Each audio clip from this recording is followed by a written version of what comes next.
Oi, aqui é a Gabi. No vídeo de hoje eu vou falar um pouco sobre O Conto da Aia e Os Testamentos, da Margaret Atwood, os dois. E Os Testamentos é a continuação do Conto da Aia. A princípio, no livro O Conto da Aia, a gente vai ficar sabendo um pouco sobre Gileade, que é basicamente onde os Estados Unidos se tornou a partir de um golpe de Estado. Então, teve um golpe de Estado no qual o presidente foi morto, etc e tal. E daí, esse golpe foi dado pelos intitulados Filhos de Jacó. E daí, nisso, se transformou em Gileade. Só que Gileade é exceto o estado da Califórnia, se eu não me engano, e o Texas. Bom, então nesse livro a gente vai saber um pouco sobre a história de uma aia. Tudo acontece a partir da perspectiva dela. Essa aia, ela é chamada de Offred, ou Offred, que é como se fosse o dono dela, digamos assim. E todas as aias que chegassem, por exemplo, a essa casa também receberiam esse nome, porque é o nome do seu dono, digamos assim, né? Então seria Offred, o nome do dono dela seria Fred, no caso. Explicando um pouco sobre as castas, para a gente entender o que significa as aias eram mulheres que se vestiam, assim como está aqui na capa do livro, de vermelho, o sapatinho vermelho também.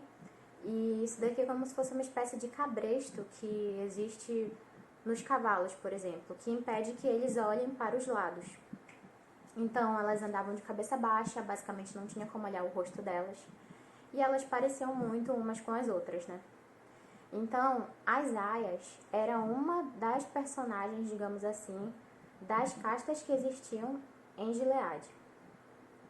Além das aias, existiam as martas, que seriam as mulheres que cuidariam da casa, fariam comida, se viesse a ter um bebê, elas cuidariam em certo momento do bebê.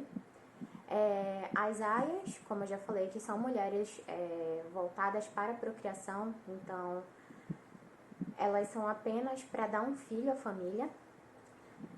As tias, que são pessoas que são, digamos assim, voltadas para educar as aias.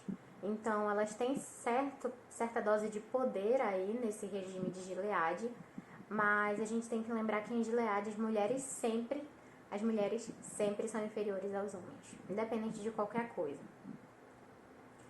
E daí a gente vai ter as econopessoas, as econoesposas, que são pessoas de classe mais baixa. Então, aqui nessa visão, a gente vai ter a perspectiva dessa aia, que mora como se fosse numa casa de um comandante rico. Então, ela vai mostrar mais dessa parte. Então, a gente acaba não sabendo muito sobre as econopessoas, sobre as econoesposas. A gente não sabe muito como funciona nessa parte. Bom, mas a gente vai ter essa classe de pessoas também. Ela dá só uma pincelada, assim, digamos. A gente vai ter os comandantes, que são os caras que são mais... que têm mais poder, né? Afinal, eles são homens. A gente vai ter os olhos, que podem ser qualquer pessoa pode fazer parte dos olhos, né?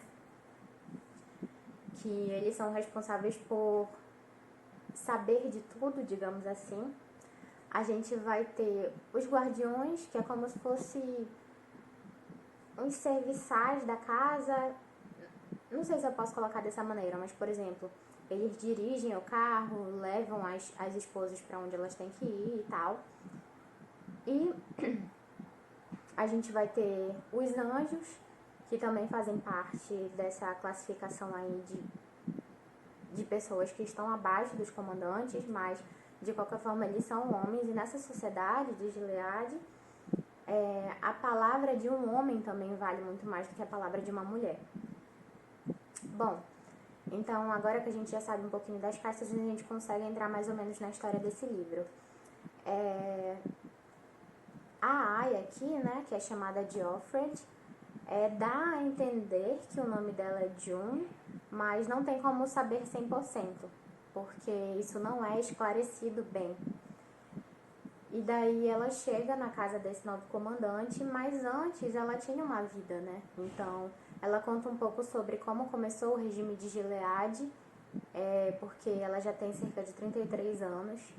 Então, ela tinha uma vida passada antes dela se tornar uma aia, né? Então, ela conta um pouco sobre isso, sobre a filha dela que ela deixou para trás, sobre o marido que ela deixou para trás. Afinal, ela se tornou uma aia e no início do regime de Gileade, elas foram perdendo todos os seus direitos.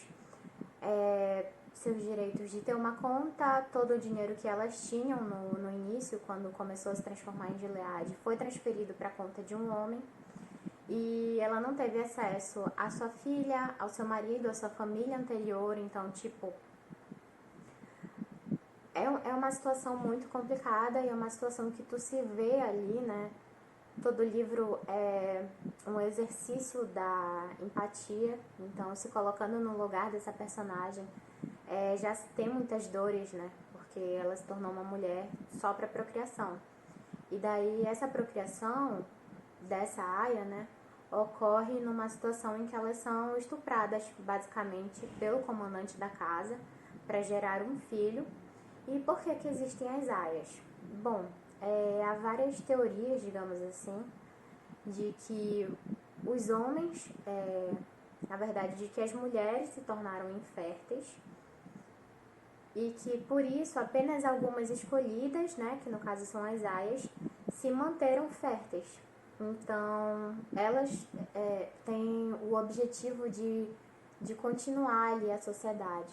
Só que no final do livro, o livro acaba o conto da Aya mesmo, né? A história dela. E a gente acompanha aqui uma palestra como se fosse muitos anos depois. É como se Gilead tivesse começado a partir de 1980, mais ou menos. E daí, no final do livro, a gente tem uma parte que chama Notas Históricas.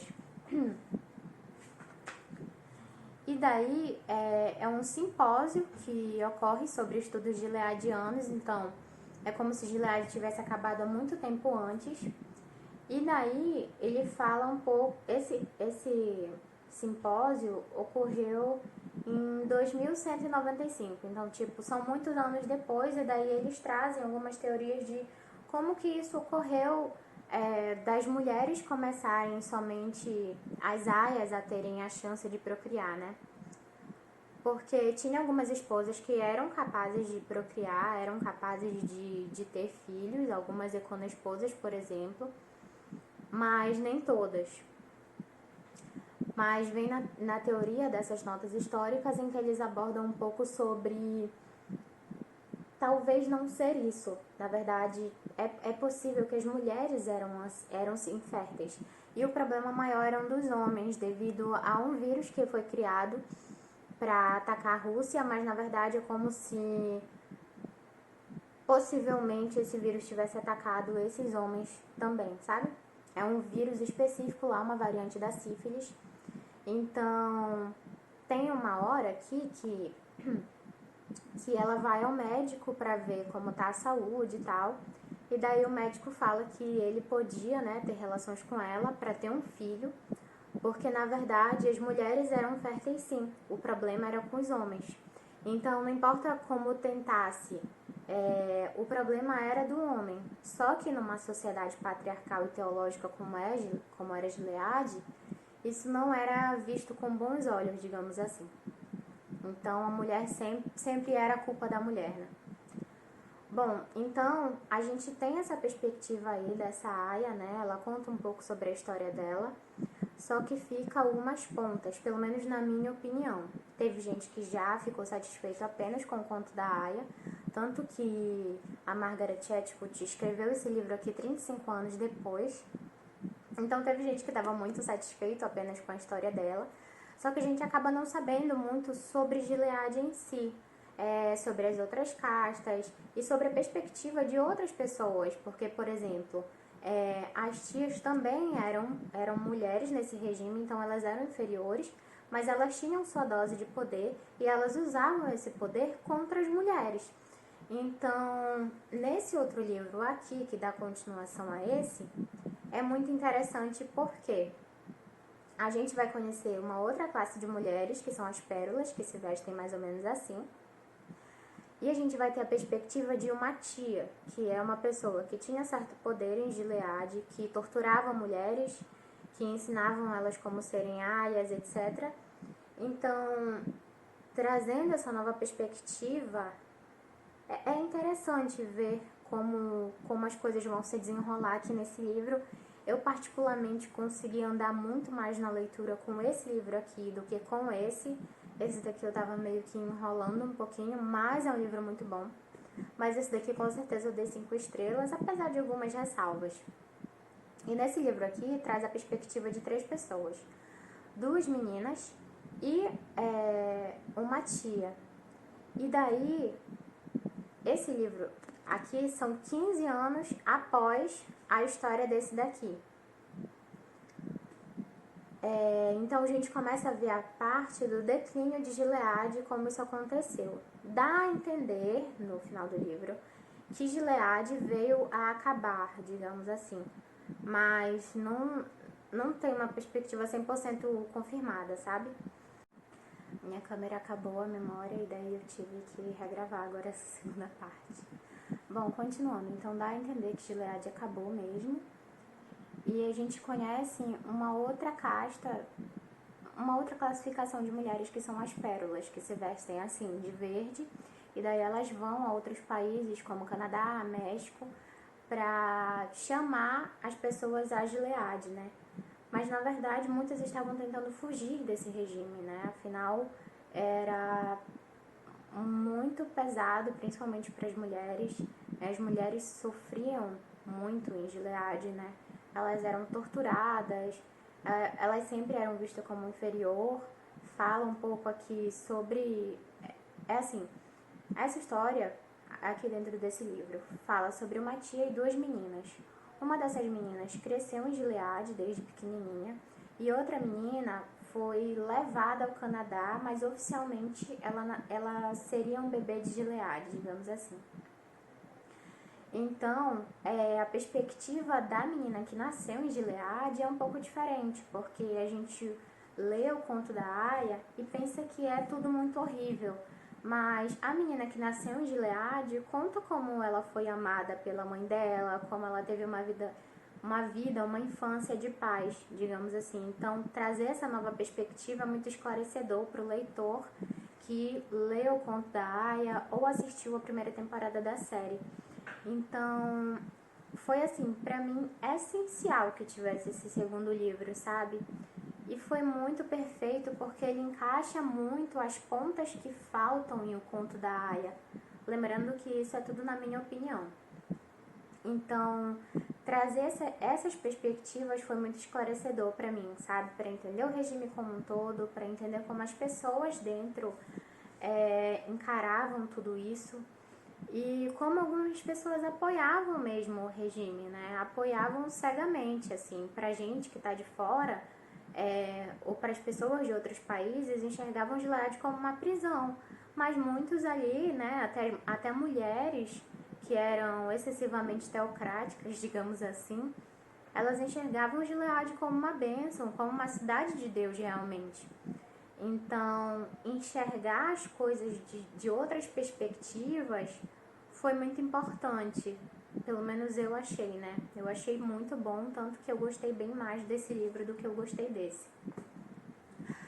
Então, falando um pouco sobre a menina que cresceu em Gileade, ela conta exatamente isso, que ela foi muito amada em Gileade e a perspectiva dela como uma pessoa que nasceu ali, né? Então, eles têm muitas regras, até no modo como falar, como as aias falam umas com as outras, que é mostrado aqui nesse livro, mas também a gente percebe como as meninas em geral têm que falar, né? Além do fato de não ter que falar palavrão e tal, mas sempre é algo voltado para Deus, né? Tipo, era algo sempre voltado para Deus, tipo, sob os olhos dele, ou louvado seja, são coisas que eles costumam falar muito. Nesse livro aqui, bem mais, assim, tendo a perspectiva das meninas de Gileade e uma outra menina que cresceu no Canadá. Então, quando elas se encontram, dá muito esse choque de cultura, digamos assim, né? Então, em resumo, essa resenha, não é nem bem uma resenha, mas era só pra recomendar pra vocês mesmo. Esses dois livros, eles são muito bons, a leitura é muito fluida. Eu já li um outro da Margaret Atwood antes de ler esse, que foi Vulgo Grace, e assim, é um livro muito bom. A minissérie também da Netflix é bem fiel ao livro. Então, assim, eu já gosto muito da escritora. E é basicamente isso. Leiam esse livro, leiam esses dois, eles são muito bons e vale muito a pena. Esse daqui eu dei 5 estrelas. É isso, gente. Se vocês gostaram do vídeo, por favor, se inscrevam aqui no meu canal. Me deem sugestões de livros parecidos com esses, por favor, que eu vou amar ler. E é isso. Tchau!